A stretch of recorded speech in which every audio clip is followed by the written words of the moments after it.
It's not necessarily about what you say. It's about the energy behind how you say it. I watch a lot of professional speakers. In fact, I study professional speakers. I watch hours and hours and hours of YouTube, of TED Talks, and I go to many conferences where I see some of the best and worst speakers take the stage. And there are some very big mistakes that people are making today that can instantly lower your influence. I see it all the time.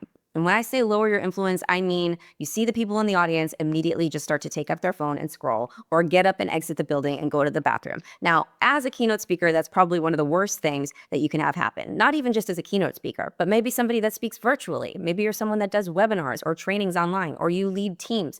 You don't want to see those videos turn off on Zoom, or somebody get up and walk out of the room, or somebody be checking their email while they're on Zoom and not paying attention to you. The best speakers are the ones that can captivate. The best speakers are the ones that can create influence, meaning helping somebody see something within themselves that they couldn't see before they heard you talk. And there are big mistakes that people are making right now to instantly lower their influence. And I don't want you to make those mistakes. So today's video, I'm going to be listing out the 7 mistakes that speakers make that instantly lower your influence. And I'm going to be giving you quick tips on how to not make those mistakes and do it a little bit differently so that you can raise your influence. So without further ado, let's dive in. Mistake number 1, info dumping rather than storytelling.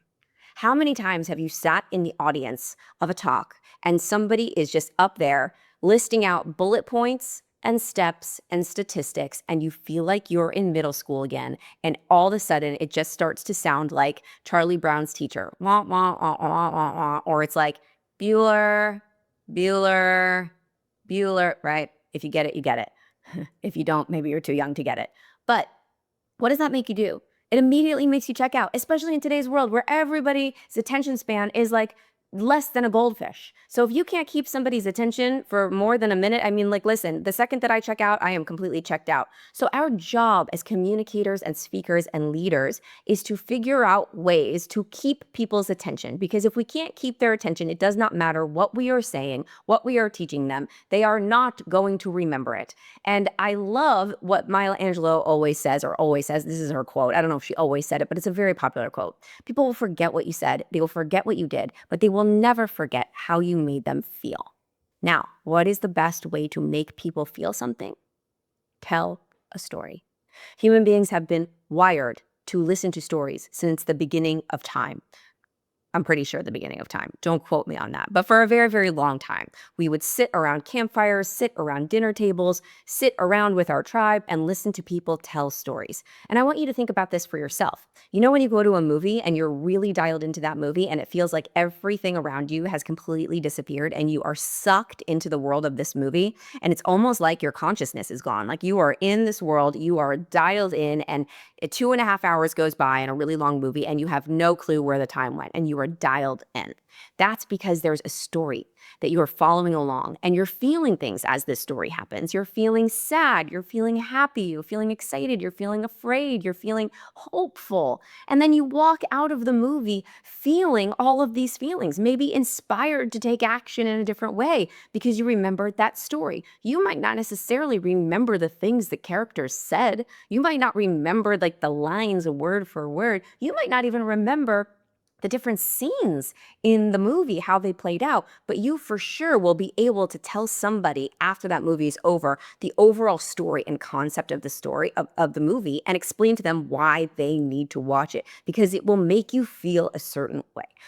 As communicators and speakers, we want to incorporate storytelling into our talks so that we have people dialed in just like they would be in a really great movie. I want people to be connecting what you are saying to something in their mind that they can relate to. And the best way to do that is to tell them a story. So rather than getting up on stage and having a big slide, which we'll talk about later, don't do that, full of bullet points and frameworks and a zillion words and just pointing out the things that they need to know and statistics, please don't do that. They're going to forget absolutely everything. And if they even stick around long enough to hear it, they probably won't, because they'll be on their phone within 2 minutes, because that just does not entertain people.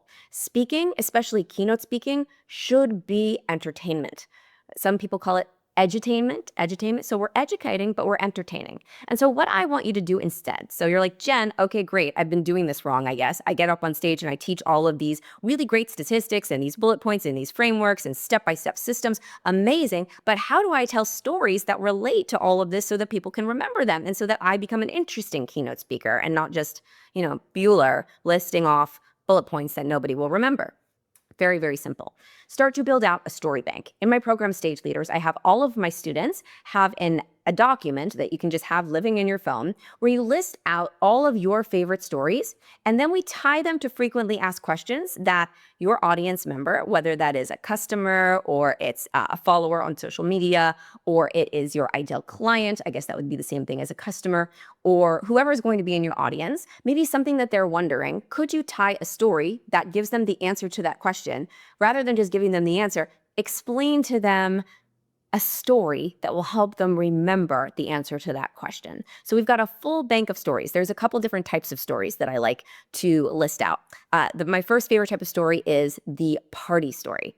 Party stories are easy because they're the types of stories that you love to tell. You have a blast telling them. Maybe it's your go-to story that you always tell when you're at a dinner party. Maybe, that story that you love to tell it. When somebody asks you a specific question, you're like, great, let me tell you a story. And it is so fun for you. However many of those you have, great, list them all out. And then what I want you to do is tie that story to a very specific question that somebody would ask you. So I'll give you an example. If somebody would ask me, Jen, how do I overcome the fear of rejection? People ask me that all the time. So I immediately I have several stories that would that would answer that question. But my go-to story is the story of how I got the role in the Broadway national tour of The Wedding Singer. I was an actress, and that story involves me getting rejected time after time after time after time again, and all of the things that I had to do in order to get that part and how I overcame rejection every step of the way.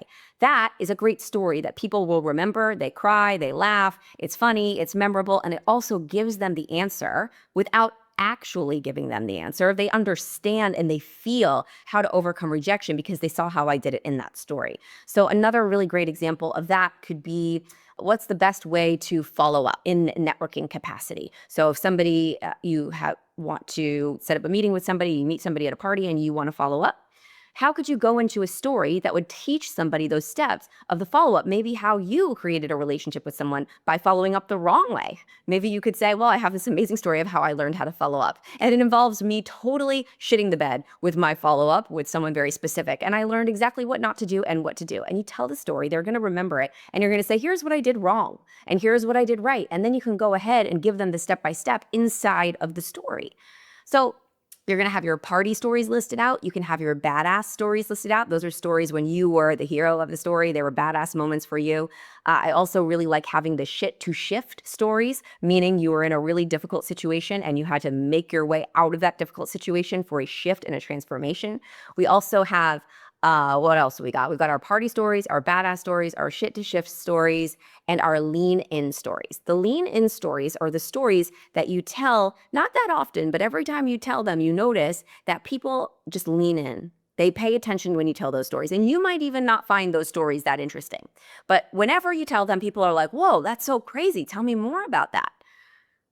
And the way that you find the lean in stories is by practicing telling them. So my homework to you is to start to do a big list, like a dump list of all of your stories. Build out your bank, whatever category they may be in, of the categories that I listed. And then tie some questions to those stories. So you know that whenever somebody asks you a very specific question, you're going to pull out that story and tell the story. And so if you're giving a keynote or a presentation, I talk about this in my program Stage Leaders. When we're building out our keynote, we want to have those lists of frequently asked questions and tie them to stories and strategically place them in the keynote. So therefore, we're teaching, but we're entertaining and we're tying our concepts to a story so people will remember them. There you go, guys. That's number one. So let's move on to the second mistake that speakers make that instantly lowers their influence. And that is memorizing your lines. Now, I am a former actress. So when I first started speaking, in fact, the first speech that I ever did as myself and not playing a character, I thought that I was supposed to memorize my lines. I was like a good little actress. Oh, you want me to give a keynote presentation? Great. I'll write that keynote presentation and I will memorize it word for word, just like I was taught in musical theater school. No. So fun story. The first keynote speech that I was ever asked to do, this fitness brand wanted me to come in and speak to their brand ambassadors and tell my story of how I built my fitness business, which was years and years ago. It was my first company. And I was like, great, this is amazing. I'm going to put together this huge one-woman show. It's going to be incredible. I'm going to have blocking and choreography, and I'm going to memorize every single word like it was a performance. And I walked in to this keynote presentation that I was going to be doing, and it was 12 people sitting on the floor about to listen to me. I thought it was going to be this big, epic, huge theater with hundreds of people, and I envisioned something completely different in my head. And it became unbelievably clear when I walked in that I could not do this full production, memorized step ball change, Britney Spears meets Michael Jordan extravaganza for these people. Otherwise, it will be incredibly inauthentic and inappropriate.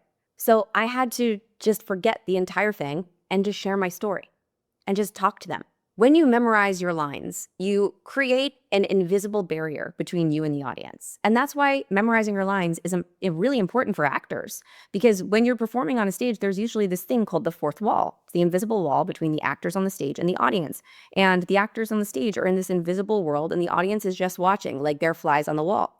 But when you're a keynote speaker, you need to break down the wall. You're not giving a show. You're not giving a performance. You're communicating with the audience. Could you imagine if you were sitting to lunch with a friend and they were reciting lines that they memorized for you at that lunch? You would completely check out. It would be so unbelievably weird. Keynote speaking is not about talking at people. It's about being with them and communicating with them and sharing authentically your story. So the key to being a great speaker and giving a keynote or giving a speech is understanding, like, I know what stories I'm going to tell. I know what order I'm going to tell them in, and I know what my guiding force is, meaning I know the why. I know the takeaway that I want this audience to get at the end of my talk or at the end of each story. But I'm going to tell this story to them as if I'm telling it for the very first time. So it will not be exactly the same way that I told it last week or the week before that. It's going to be different. Just like if you were to tell the same story to a different group of friends. You went to one dinner party, they asked you a question, you told the story. You go to another dinner party, they ask you the same question, you tell the same story. You're going to tell it differently both times depending on the room, but it's pretty much going to be the same story with the same takeaway, but told a little bit differently, because every experience, every audience is a different vibe and a different energy. And if you were to stand there and read lines or memorize lines, recite them, it's immediately going to pull up that fourth wall. And everybody in your audience is going to completely check out and think that they're watching a production. And that is not what speaking is. It's totally different than acting. So please do not memorize your lines. Cut that. Just know the stories. Know the transitions, know what you're going to say at the beginning, know what you're going to say in the end, and allow it to flow. That brings me to the third mistake, which is very similar to what we were just talking about. We're going to go a little bit deeper, and that's speaking at people instead of with them. All right, I'll tell you a story. I went to a pretty major event, and there was a celebrity that was speaking on the stage, and everyone was very excited to see the celebrity. Now, I don't think that the celebrity was used to keynote speaking ever. At least I'd never heard of this person doing that before. So I'm going to, not blame this person for not doing a good job. This isn't her profession. But she got up on stage and there was a teleprompter in front of her. And she got up after 3 or 4 speakers that went before her and gave these incredible speeches. Everybody in the room was crying and emotionally moved, and it was incredible and the energy was great. We're all waiting for this major celebrity to come up and just blow us away and give us a speech. And a speech, meaning we wanted to feel her energy. We wanted to have a conversation with her. And she stood up on the stage and she read a teleprompter. She read word for word. She stood there in one spot and read a teleprompter. And listen, there is nothing wrong with that if that's what you want to do. But I will tell you, as a audience member, I checked out. I didn't feel anything because I knew that she was standing there reading something. And I wanted her to just forget the script and stop reading and just talk to me about the topic. There's this really amazing quote by Naval Ravikant, and he's one of the greatest on Twitter ever. And he made a very, very, very good point. If you can't explain to a child, you don't understand it. So if you can't get up on a stage and explain what you talk about to a child in your own words without it being memorized, then you don't completely understand the concept. So you shouldn't be speaking on that thing. And he also said, experts aren't the ones who memorize the most facts. They're the ones who can best simplify what they know. They are the ones who can best simplify what they know. So if you fully know what you're talking about, you shouldn't need a teleprompter. You shouldn't need to talk at people. You should be able to communicate with them. You should be able to envision yourself just going to have lunch with a friend. You just happen to be doing it on stage. You get on a stage, you're at lunch with all these people that are listening, just like you're at the deli, you have a cup of coffee, and you are just sharing with them what you know. The best speakers make the room feel like they just are talking to you off the cuff and they didn't rehearse this thing for hours and hours and weeks and months and years and years. It just feels like they're making it up on the spot. So that's the key. Don't talk at people. Talk with them. Have a conversation. Ask yourself, would I be speaking to people like this if I was just at a dinner party with them or at a lunch date or on a walk? If not, then I need to reevaluate. Do I know my content so well that you can completely remove all of the lines, all of the slides, absolutely everything? I could explain this as if I was explaining it to a child in a very simplified way. If you don't know it that well, then you shouldn't be talking about what you're talking about. Pick something else. A little bit of tough love, but it's really, really, really true. Next one. Next one is starting with your resume instead of a relatable moment. I've seen a lot of speakers take the stage and they immediately say, "Hi, I'm Jen Gottlieb. I'm the author of Be Seen. I'm the co-founder of Super Connector Media." Well, they don't say those things, obviously, because that's me. But they just introduce themselves and they share all their credentials right off the bat. They've immediately lost me. Here's a few reasons why. If you're speaking at an event, there's a really good chance that you've already gotten an introduction. There's a really good chance somebody was already up on stage and they read your bio and they introduced you and they said, "Here you go. This is speaker." Name, what they do, their credentials. If you've got a great MC bio, you're good to go. And then they get on stage and then they repeat everything that that person just said. You don't need to. You absolutely don't need to. Get into a really relatable, fun story that brings the audience in. My favorite way to open up any keynote speech is to tell a joke. And I know some of you might be kind of serious and you might think like, that's not me. I don't want to tell a joke when I open. I'm not a jokey type of person. However, every time a new speaker takes the stage, the audience is slightly nervous. They're slightly uncomfortable because they're rooting for you. They want to feel like they can exhale. They want to feel like they can be taken care of by you. And there's no better way to just release the tension in the room than by opening with a really nice, warm joke. And I do a joke within at least like 1 minute of getting onto the stage. I don't share who I am and what I do. Rather, when I tell my stories that are offering value based on the topics that I'm talking about, I tie in my street cred. I tie in my credibility markers. I tie in the things that I've done in my life to my stories so that I'm not just like listing off my resume. That is so boring. Nobody cares. But I'm teaching something by telling a story. And within that story, I'm sharing with you the experiences that I've had in my life and the things that I've done and, the accolades that I've earned, just so that people understand why they should be listening to me. And it's just planting the seeds here and there. Please, next time you get on stage, especially if somebody introduces you, you don't even need to say hi, your name is. If someone just says the MC of the event or whoever's introducing you, they say, "Okay, here she comes, Jen Gottlieb, yay!" And then I caught on stage and I was like, "Hi everyone, I'm Jen." You don't need to do that. Just hop into your story. Just start. Like the best people to watch for this is comedians. Get on Netflix and just pick whichever Netflix special you want to pick. They are epic at really great openers, at just diving in head first to a story that's going to make people immediately relax, good comedians at least, and just go with the flow and trust that the speakers got it. And the best way to do that is a really strong opener that makes people just like, "Oh, I don't know if that's a good impression of what we want the audience to do, but you know the feeling. Just exhale and relax. Oh, this speaker's got me. They're funny. They're charismatic. I can go on the journey with them. I can chill." The sixth mistake that I see speakers make that I used to make for sure, and I've had to change my ways, is having too many slides.